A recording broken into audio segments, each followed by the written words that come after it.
right, well, I'm here with Storm.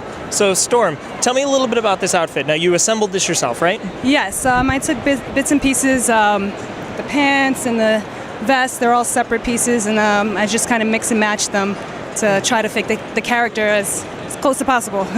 Awesome. And the hair, what is that hair? Is it just, like, how did you do this? It's actually a wig that I've found at a costume store, but I actually cut it and pieced it together to fit my style and my head and try to resemble the mohawk as much as I could.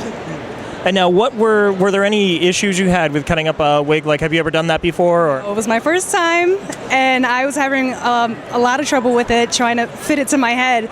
But luckily, it worked out. I just have a bunch of hairpins in there to keep it together, and it was windy outside, but it worked out. Well, you could have stopped that, couldn't you have? Oh yeah, I did. I should have. That's my power. You know. Weather goddess. Just a little. So, speaking of your hair, though, recently there was an article that listed this specific hairstyle as the worst hairstyle in comic history. I think that's a bunch of bunk.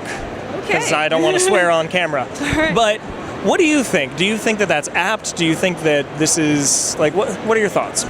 I disagree. I would have to disagree.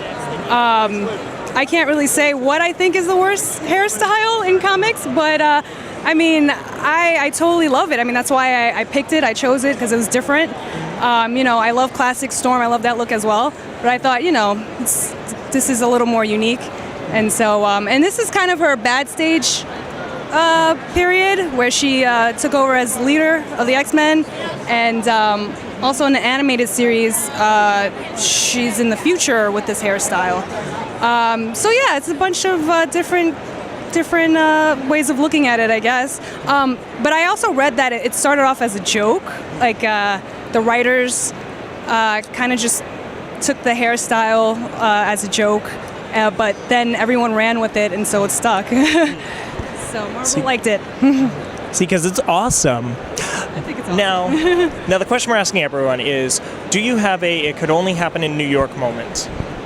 I have quite a few. I'm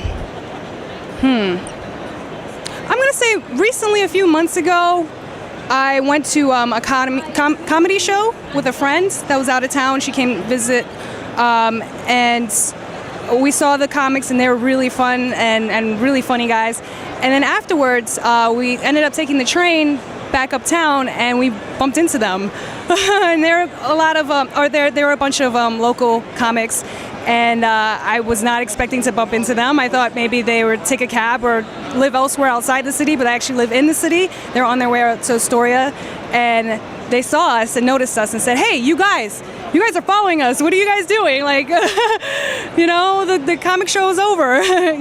So I thought that was pretty funny. Quit stalking us. You can't live here too. Exactly. Yeah. I've been in New York all my life. So